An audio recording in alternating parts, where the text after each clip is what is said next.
They told my family to prepare me for a home care and to be taken care of by a caregiver for the rest of my life. But I'm here, I'm standing, I'm talking, I have my voice back, I'm breathing on my own, and I'm able to share my story, Aiden's story, with the world. I don't know how I can explain this, only God can explain this, but I defied all odds, and so did Aiden. And that's the reason I'm here today, is to share Aiden's story. And I'm honored that I'm able to walk here, to breathe, and to be able to speak and tell his story to the world. And this is just an honor for me and for him, and I'm just so happy to be here right now.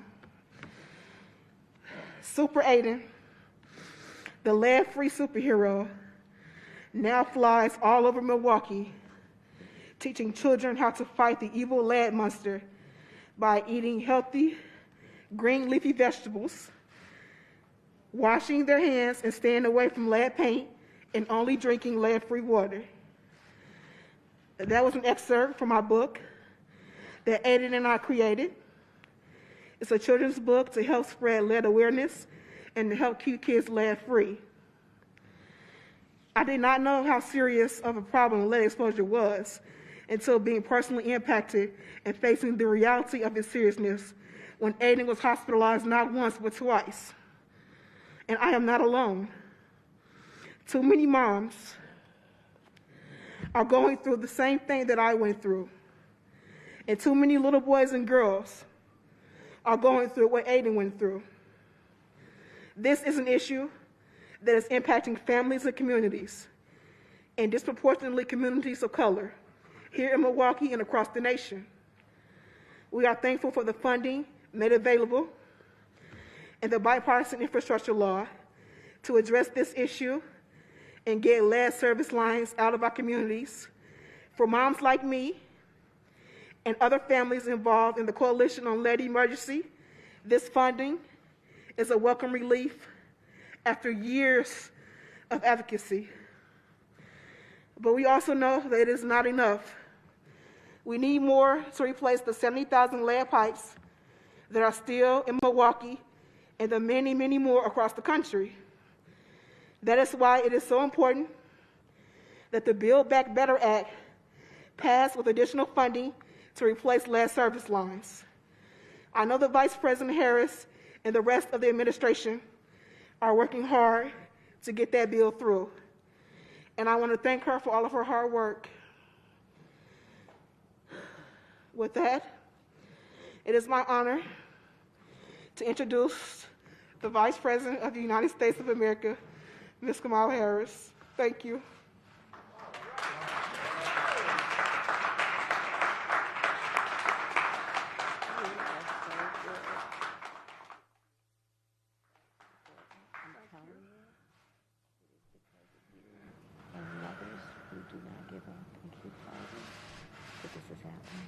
Thank you. I will. Okay.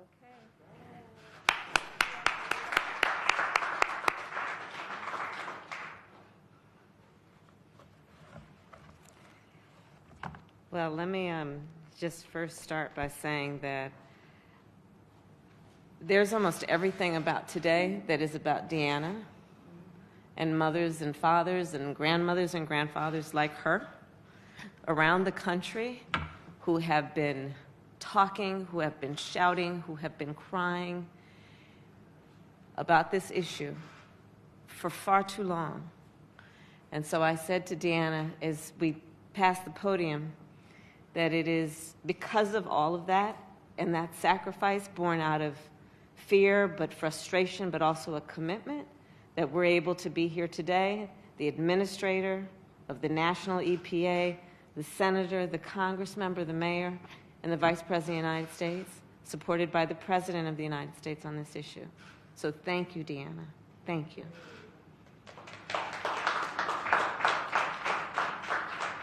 Administrator Regan, I want to thank you.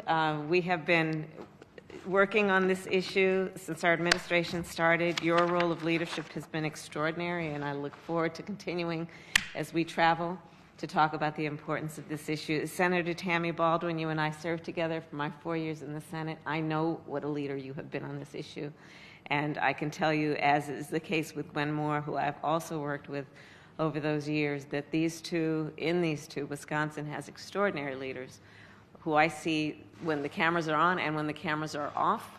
And in both places, they are always fighting for the people of Wisconsin. So it is an honor and a joy to be with both of you today, and to be back in Wisconsin, back in Milwaukee with both of you, because you are usually my chaperones through the state. Mayor, thank you. What the mayor spoke to really does highlight where lead pipes becomes an intersection of so many other issues, because this is an issue that is about public health. This is an issue that is about education. This is an issue that is about environmental justice. This is an issue that is about the beauty and importance and strength of our labor unions and their apprenticeship programs. This is an issue that is about growing a middle class, as the mayor said, because it is about developing the skills to do the work that must be done to strengthen the United States of America and our infrastructure. All of these issues intersect around this issue of lead pipes. And then combine on top of that, as has been said, the moral imperative that we have to finally take this issue seriously, not as a matter of concern, but as a matter of action. And so that is what today represents. That is what the Bipartisan Infrastructure Law represents, which is a moment where we will finally take action on an issue that has impacted our babies, the babies of a community, our collective children, an issue that has impacted seniors who at that stage of life are particularly vulnerable to toxins, which is what we are talking about when we're talking about lead pipes. That's what we're talking about when we're talking about lead paint. Those substances that can hurt people, potentially permanently. We spoke with the doctors who are here today. We spoke with community leaders, and the bottom line is that eliminating lead exposure in our nation must be among our nation's highest priorities. Why? Well, millions of people in America are exposed to lead every day. There are up to 10 million households in America and 400,000 schools and child care facilities that have lead. In Wisconsin, as has been said, lead service lines, it is estimated, are in at least 170,000 homes, schools, and businesses. Those are places where children and people work and live. And it is a particular issue, which is why this is also an environmental justice issue, in rural communities, in poor communities, and communities of color. So let's think about what this means. Our children are going to school where they are potentially drinking lead-infused, poisonous water out of water fountains. What does this mean? It means that our children are sleeping in bedrooms that are coated with lead paint. What does this mean for the children of America? Well, 50% is estimated. 50% at least, half of children under the age of 6 in America are exposed to lead or are at risk. This is a profound issue. And as for adults, exposure to lead can result in increased blood pressure and a decreased kidney function. In our children, irreparable damage to the body and the brain. So when we think about this at the level of detail with which any parent or any community member should care, we know, again, this is an issue that we should, as a nation, commit to ending. Because as the administrator said, the only solution here is to get rid of lead in our pipes, in our paint, and the exposure that our children and our families are currently enduring.